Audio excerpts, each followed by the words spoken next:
দেখুন, মহিলাদের জন্য মাননীয় মুখ্যমন্ত্রী আমরা কথা দিয়েছিলাম, আমরা বিনামূল্যে মহিলারা যাতে যাতায়াত করতে পারেন স্টেট বাসে, ছোট শর্ট ডিস্টেন্স ট্রাভেল করুন কি লং ডিস্টেন্স, প্রত্যেকটা স্টেট বাসে সরকারি বাসে বিনামূল্যে যাবে, এটাই বলা হয়েছিল এবং আমরা সেই কথা পূরণ করেছি। আমাদের প্রতিশ্রুতি আমরা রেখেছি।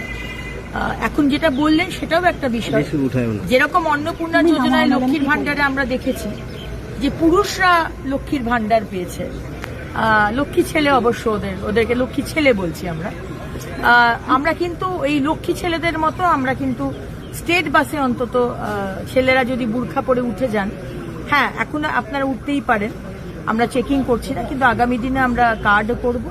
এবং এই যে বিষয়টা বললেন যে হয়তো যার দরকার নেই বিনামূল্যে যাওয়ার, সেই বিষয়টা আমরা মাথায় রাখি, কিন্তু সেটা নিয়ে এখনো অব্দি কোনো হয়নি। But on the long term আমার মনে হয় এটা দরকার।